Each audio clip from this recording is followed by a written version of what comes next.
Resurrected the Nation of Islam and became and remains the last black leader we had. That's right. Get Korean. Tell But Korean. I know that most of my friends who are leaders and comrades are in the grave. And by the resurrection of the Nation of Islam, he presented himself as a danger. Move. Because he had begun to organize black people to be self-sufficient and to fight against an enemy that would keep us oppressed. And continue that. And the nation became our last organizational effort to hold on to the freedom plot. Right now. Yes, ma'am. You just keep a steady hand. See how my hand steady? Now, when some Negro has a problem, what does he do? He becomes a black man and calls on the nation. Can you help me? I'm glad You can just like scan the crowd every now and then. But focus in on the speaker. Focus on the speaker. And then suddenly they get caught with their hand in the till or something. And they run to Minister Farrakhan. I'm really a black man. I know I don't look like I'm not a black man. And the nation comes to see about it anyway, right? That's how it goes. That's how it goes. To the nation to come and see about us. And whenever the police start shooting, people don't just say, hands up. They go run to the nation like they did in the case of Oscar. Right. So when people need an organization to support our efforts to survive, thrive, and maybe seek freedom, we always call on the Nation of Islam. And then in the meantime, while this is going on, we have elected these black people to get in office to support our agenda. Our agenda. And look at our agenda. Come on. You didn't get there because you're smart or you're cute. Oh. You got there because Fannie Lou Hamer lost her eye. Right. You got there because of the blood of the people on the Edmund Pettus Bridge. Gee. You didn't get there because you're special. You got there because we put you there, but we put you there for a reason. Thank you.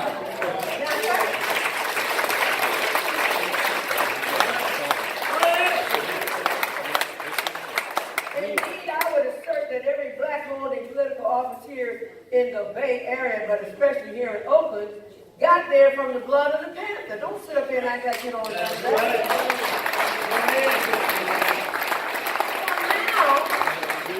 So now, we got some elected people, Louis Farrakhan trying to hold on and create an organization that will continue and consistently fight for our freedom, and suddenly, the Negro rises again.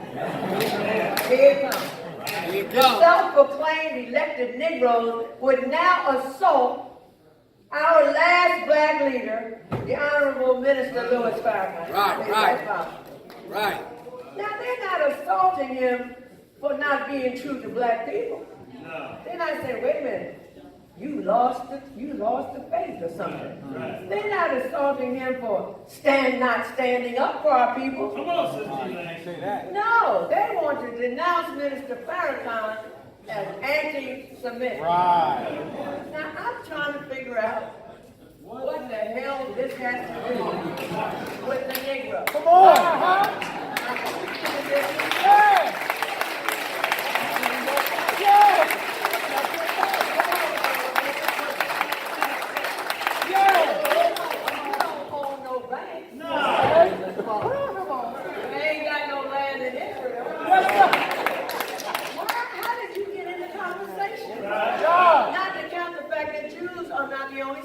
Come on. That discussion I can't get too deep into right now because I want to stay on point. But the point is this. With all the suffering that black people continue to endure, self-proclaimed Negro elected leaders have turned on the last black man standing in defense of Jews. I'm trying to understand. I don't get it, do you? Oh, well, we do get it, though, don't we? We get it, don't we? Oh, we get it. They've been silent about reparations. You know, John Conyers has had a bill out there for 30, 40 years trying to talk about reparations for black people. which Randall Robinson in his book, The Debt, identifies as around 40-some trillion dollars. 42 trillion. Trillion. There you go. And we wouldn't, I would like for us to have that. We got to have Got it. to have it. They haven't said a mumbling word about reparations. They even said, Master, can we have something from you, please? They ain't said a mumbling word. And they have not said a mumbling word about mass incarceration. Where's their bill? Not a mumbling word. Came and went. What happened? Not a mumbling word. Mass incarceration. They ain't said nothing really about police murders of black people. Right. They ain't even said that. They have done nothing at all about the CIA dumping all that cocaine into the black people. Come on. Where's their point? Not a team. And more recently, and more relevantly, and more importantly, they have been silent on the crimes of the Zionist state of Israel. All about. Ain't nobody said Netanyahu is a problem. Right. As he continues to murder Palestinians. Continue. Palestinians are our allies, our friends. They're our people. They ain't said a mumbling word about the European Zionist Jews that run the state of Israel and what they have done to get the state of Israel. The Jewish gangs called the Irgun, for example, that was headed by the father of Rahm Emanuel, now mayor of Chicago, former chief of staff for Obama. They ain't said a mumbling word about Come on, break it down more. They said nothing about Break it down how they more. murdered all these Palestinians to create this fake state of Israel. Right. Fake state. Nothing about the ongoing murders and the use of nuclear weapons and the arsenal of nuclear weapons that Netanyahu and the boys have right now. Come on, But teach. these Negroes Teach. have suddenly found a voice Right. to speak against Right. the honorable minister. Come on. Come on. I'm trying to understand Come why on. they're still here. I'm getting to the end here. I said that now we look at Minister Farrakhan, and on the question of the Jews, I don't know any Jews that Minister Farrakhan has killed.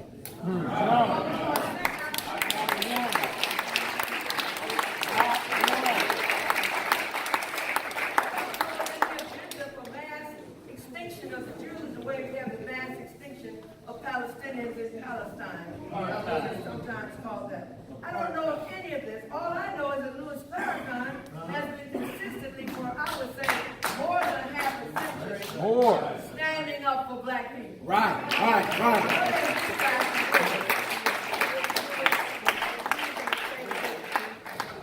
Now these Negroes who sit up near Massa have to be checked. Come on. Yeah. You can't just sit here and think it's all right. No. Because we got to always root out the bad apples, which is a nice way of saying it. In the interest of being among my friends from the nation, because I may not ever curse in front of them. Now, back in the day, the Black Panther Party had a theory that we called the greater fear. The greater fear. And Huey P. Newton said, listen, we have to institute a thing in the community called the greater fear. You want to go and collaborate with the police because you're afraid they ain't going to give you some money, they're going to send you to jail. They're going, and in these days, we talk about maybe you won't be able to make your car note, or whatever your little thing is, some kind of fear that you may have. Now, what we have is the greater fear. You're going to wish. You're going to hope somebody's going to come along if you think you're going to go there and collaborate with the enemy. Because we're here at the greater fear. And you're going to have to look back and forth. You might have to make a decision today. Is it okay for you to just be all up in talking about Louis Farrakhan and you just feel like that's okay? It's not okay. And we got to bring the greater fear into this program.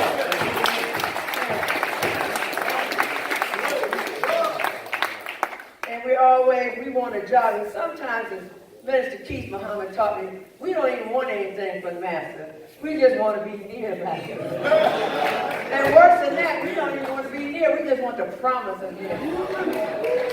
I just want to be in the house or outside the house. The door might open, you let me sit at your table, because it is his table. Now, so our message to the Negro, come on with it. Our message to the Negro is that who would have thought our last black leader, you will have to change or face the wrath of the people. That's right. That's right. You gonna walk with us down the freedom road, or you gonna face the wrath of the people. And any attack against Louis Farrakhan is an attack on our people. All right, you don't get that. Power to the people.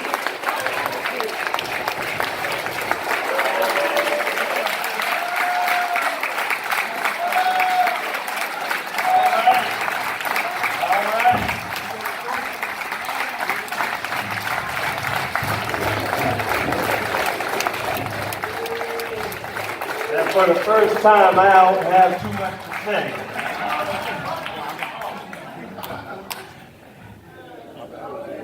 I'm almost speechless.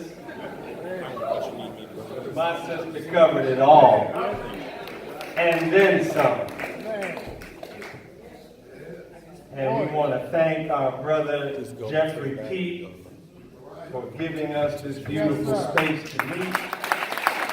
A black man into his facility. And whenever we want to talk to the people, we never have to worry about having availability of Jeffries. So let's give him a round of applause for his strength.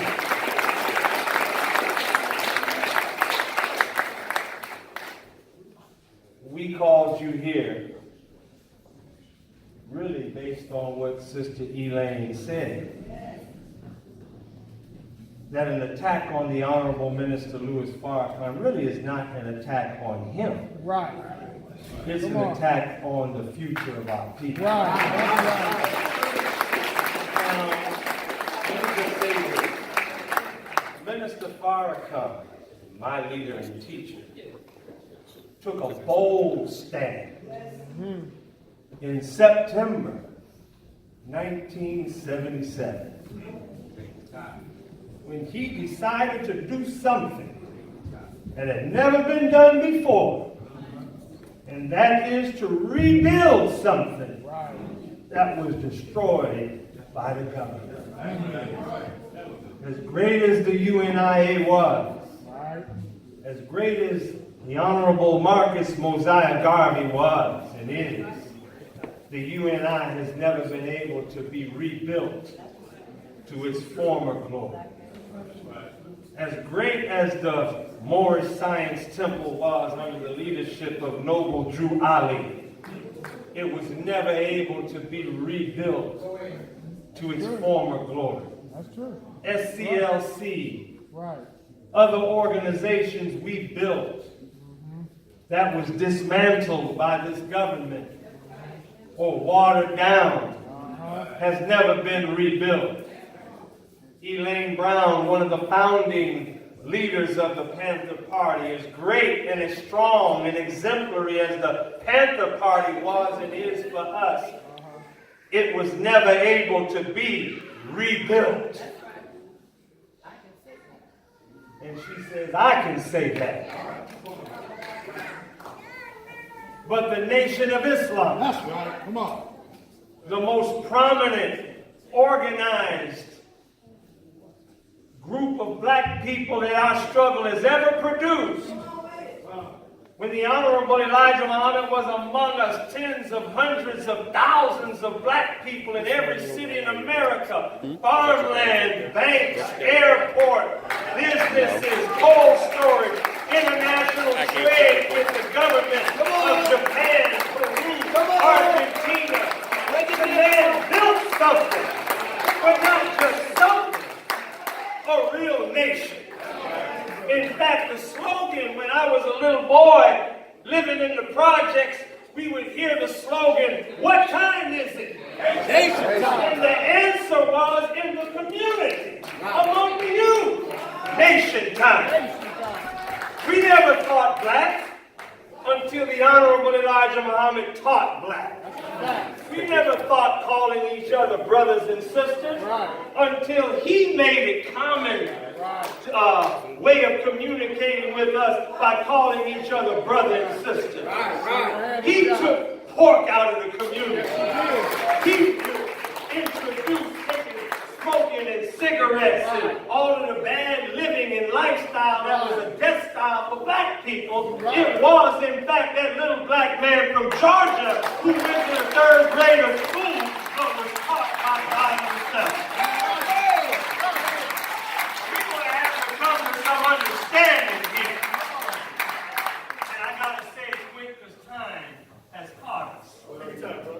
And we only rented the facility till 5 o'clock, but they've given us another 30 minutes. So give Brother Jeffrey a clap.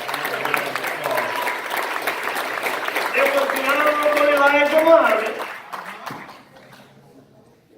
who forced black preachers to start preaching black theology. You didn't have a black Jesus on your wall until the Honorable Elijah Muhammad challenged you to stop preaching the white man's religion and forced black preachers to go back and re-examine the teaching, even if they didn't accept technically what is called Islam. Their thought process was altered, modified, and changed because of the teachings of the Honorable Elijah Muhammad. He increased the knowledge of black scholarship. Yes, he did. He forced black scholars to go back and rewrite the history from a black perspective. That's where Alex Haley found his roots. You wouldn't have roots were it not for the Honorable Elijah Muhammad, Minister Malcolm X, and Minister Farrakhan, who inspired Alex Haley and told that some of our original people, family from Africa, were Muslims. And he was inspired to do the research and wrote Minister Farrakhan and said, Brother Farrakhan, you and the Honorable Elijah Muhammad and the nation was right. And that's how he found his roots. Come on. And whether you know it or not, before Alex Haley died, he wanted to build a mosque and school in the Gambia in honor of Kunta Kinte and the Kinte clan. And he died before the project was completed. Come on. When Minister Farrakhan went to the Gambia, it was just a foundation there. No building, no school, no mosque. And Minister Farrakhan pledged that the Nation of Islam will build this in honor of Alex Haley. And it's there today in the Gambia in the name of Brother Alex Haley, but it was the Nation of Islam that built it. Why didn't we know about it? Because the minister doesn't do things to be seen of men. He does good for goodness sake. What a man. Seeking no favor. What a man. The Southern Christian Leadership Conference, which was Dr. Martin Luther King's organization, was near bankruptcy. Come on. And the head of that organization, Dr. Charles Steele, went to Chicago and met with the minister, and he said he had an hour-long meeting, and he said, Brother Minister, I got to tell you the real reason why I came. The real reason why I came is because we are broke. And we're about to lose everything. Listen. And I came to the nation to see if you would help us. And the minister wrote him a check that took SCLC out of that state, and now they're here today. Wait a minute. The National Council of Negro Women. Oh, he not done. We're about to lose their headquarters. And we helped them. Minister Farrakhan, do you know Jesse Jackson? He would not maybe even be alive today. Because when he ran for president, Jewish leaders came out against him, tried to ruin him, and threatened his family's life and his life. And when he was running for president, the Secret Service would not give him proper protection, even though he was a presidential candidate with real threats on his life. Right. Y'all remember? And so because they would not protect him, Minister Farrakhan assigned the young FOI to protect that man and his family.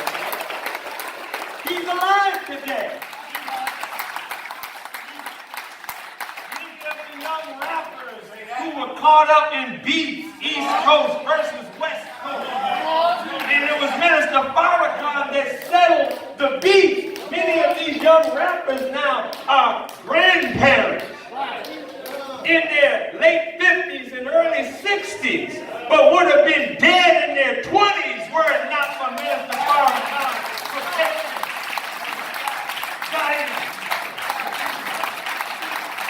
Many of the young gangbangers, the Bloods and the Crips, would have annihilated themselves because of the modern COINTEL program.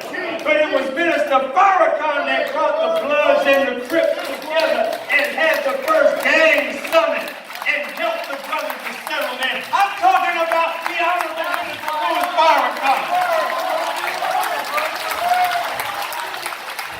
He don't have to defend himself. That's what we're here for. And I tell you frankly, you're playing with fire.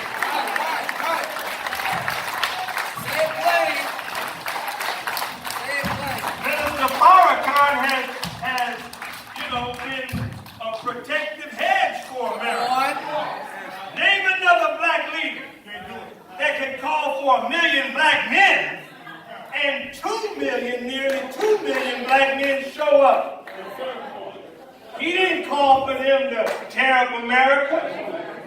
He called those men together to go back to your community and be better fathers, better husbands, better community activists and leaders.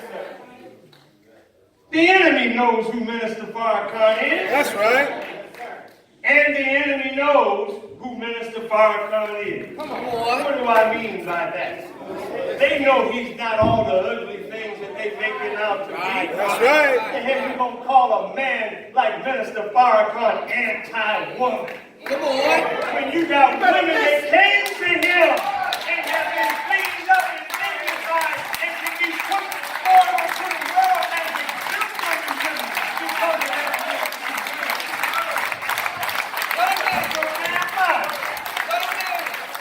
My sister, these beautiful queens, they're not following no other man. That's right. Minister Farrakhan has taught us virtue, respect, Right. dignity. That's how we learn as men. You know we didn't know the value of our women. Hey, brothers, we didn't know the value of our women. No, sir. Tell the truth. That's true. You know we were crazy. Yes, sir. Some of us still a little crazy. But it was Minister Farrakhan that taught us she's the queen. She's the mother of civilization. She's the second self of God. And the future of the nation rests with the elevation of our women. That's right. That's real. And he taught us to respect, protect, and be willing to kill concrete if our women are mistreated and abused. Go ahead. Tell the truth. You know you feel safe when you see the Muslims. That's right. Say. You know you feel safe Say. when you see us around. As you should. Because we are pledged to protect your life with our own. That's right. And you don't have to be a member of the nation. If we see you in distress, we will be there coming to your defense. That's right. Because of what he taught us. Minister Farrakhan is so beautiful and magnanimous, Yes, sir. so loving. He teaches us to love our Christian family. That's right. No matter what your faith is, we find a way to connect with you. That's right. We didn't ask Oscar Grant Woodward and her family, what is your religion? It didn't matter to us. We didn't ask Mario Woods, what is your religion, before we help you. We didn't ask Mike Brown and Sandra Bland, what is your religion, before we come and help you. It didn't matter. You were black or original, and we knew you suffered because of your skin, and we came to get your skin. That's right.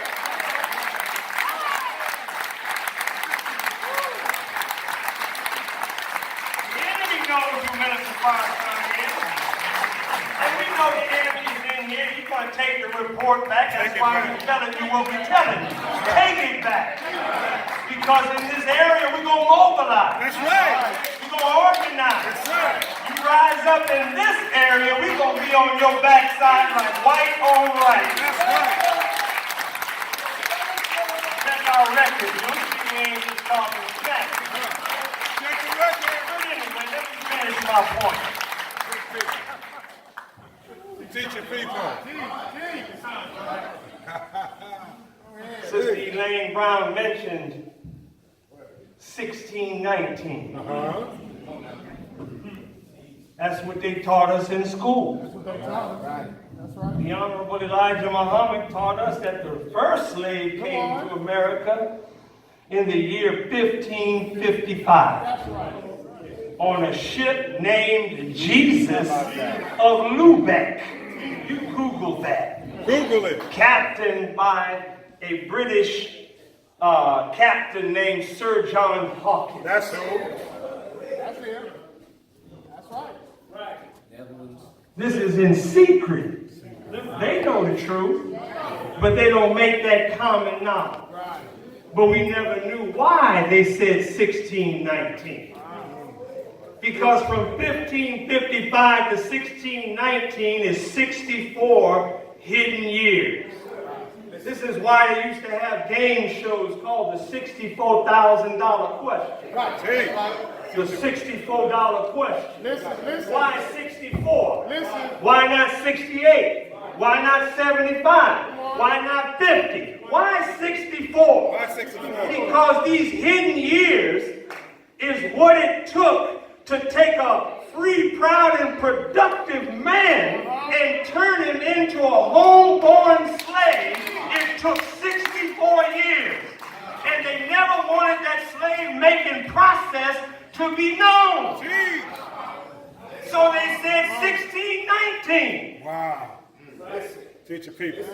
But this year is 2019, which marks the 400th year of our sojourn in America according to their calendar. Yes, sir. Now, why is this important? I said they really know who Minister Farrakhan is. Really? They know what he's not. That's a smear campaign. Right. But they really know who he is. And I'm going to tell the secret in a few minutes. Here we go. What a day. In the Bible, in the book of Genesis, it says God's promise to Abraham. Know of a surety that your seed will be a stranger in a land not theirs. And they will serve them and be afflicted for 400 years. After that time, I, God, will come, judge that nation, and deliver my people into a land of their own. That's the book. What these people who call themselves Jews, they're not the real true Jews. They're so-called Jews. You can call that whatever the hell you want to call it. But it ain't nothing but the truth. That's right. Jesus called them the synagogue of Satan. Think about He it. said those that say they're Jews and are not. That's right. See, there are people running around masquerading as Jews. They're not sincere, religious, pious Jews trying to be closer to God and follow the dictates of the prophets of Israel as found in what is called the Old Testament. No, those are real Jews. And they're part of the Abrahamic tradition. Muslim, Christians, and Jews all have their common origin in Father Abraham. Are you listening? Yes, sir. But these that say they're Jews, Jesus told them in the book of John, you are not Abraham's seed. Because if you were Abraham's seed, you would do no... I'm talking Bible now. Don't be scared of me. Just open your book. Don't run past part. In the Bible. John, in chapter. Because the so-called Jews of Jesus' day didn't like him. They plotted on him. They schemed on him. Yes, sir. They mischaracterized and misrepresented him. Why is it there in the Bible if it's just something that happened 2,000 years ago? It's irrelevant to us. But it's there in the Bible as a sign that in the last days they're going to rise up against your last hope or your last man standing before your liberation. You're not hearing me. Battery going dead. My battery going dead. We got Kareem on Sister the Elaine said he's the last man standing. That ain't no lightweight statement. Because the government has been successful in eliminating, neutralizing is the language they use. The FBI said we want to neutralize any black leader that could rise up. When they say neutralize, that ain't no lightweight word when it comes from the government. That's a coded word that means take him out. But as they were not able to take out Minister Farrakhan's father, Elijah Muhammad, they've been unsuccessful in taking out Farrakhan. And I'm going to tell you something. And what it should tell you is there's another power backing him. I hope you don't mind me speaking with the spirit that I'm in. But for this cause, I'm in the world. Come on!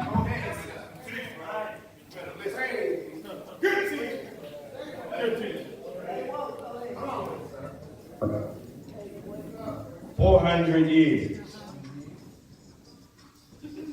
What is that? Oh, he got the beat to the ringer, I guess.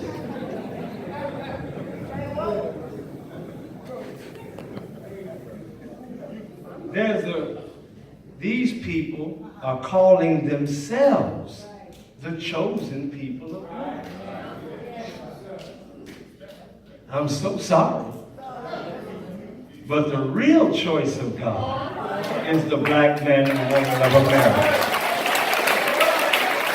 We're the only people who fit the prophetic promise to Abraham. Now you might say, well, that's spiritual, that ain't got nothing to do with nothing. Wrong. See, when people know who you are, and they've been wearing your slippers and you Cinderella, at a certain point the shoes don't fit, and you can squeeze in all you want, but it's the wrong size. Because the slipper is meant for a particular foot. Come on. Look at what their book, the Torah, says. God said, I'm going to allow them to go into bondage 400 years in a strange land and be afflicted by strangers. Yes, sir. We're the only people that have been robbed of everything. Everything. Jews have kept their tradition, their language, their culture throughout the ages. But you were robbed of name, language, culture, God, mores, folkways, values. Everything that would make you a whole people was taken in the 64 hidden years. It's no accident that Minister Farrakhan came to the nation in 1955. Yes, sir. In our 400th year from 1555. And it's no accident that he has been working for black people and humanity for 64 known years, reversing the 64 years of destruction. And now the black nation and oppressed people are awakening to who their real enemy is for the first time in our history. Now you see the general awakening. You can't pull that old small-time crap on us. When the enemy saw 10-10-15, the Day of Atonement when Minister Farrakhan called for the 20th anniversary of the Million Man March. And black people and people came by the millions again. And he was 82 years old.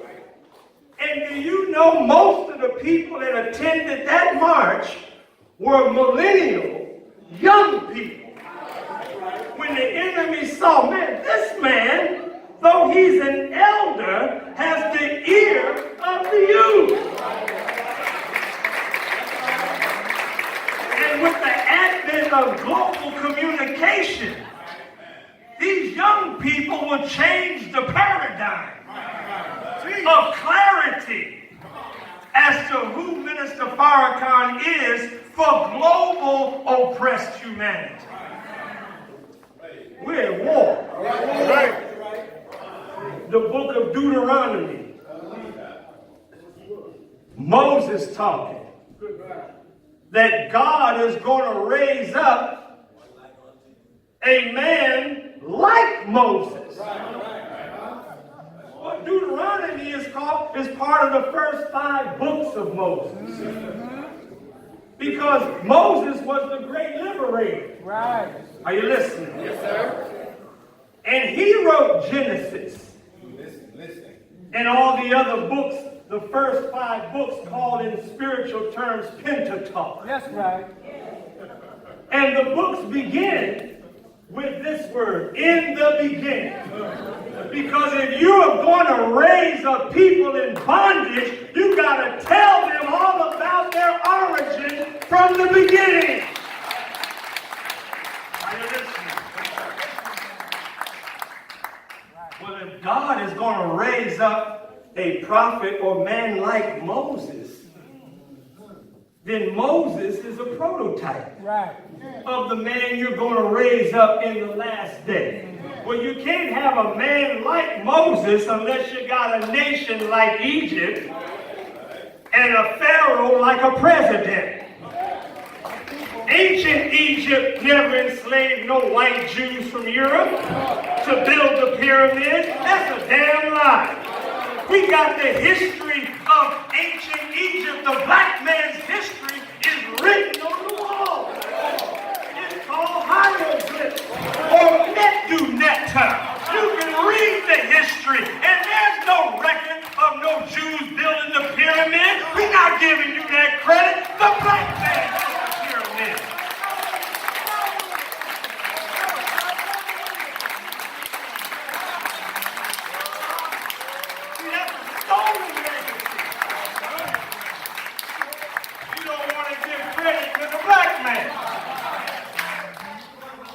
That's why Napoleon blew the noses off. They couldn't take it. When they saw the body of a lion in the desert with the face of a black man with that broad, thick nose, it drove Napoleon nuts. So he trained his cannon onto the nose to blow the nose off. And if you study the monuments in ancient Egypt, you'll always see the nose blown off. But the jig is up. So he's a man like Moses. Torah, Old Testament, but what is his name? Come on. That's right. You're describing the people, the condition. You're telling us what his work will be like. He's going to be like Moses.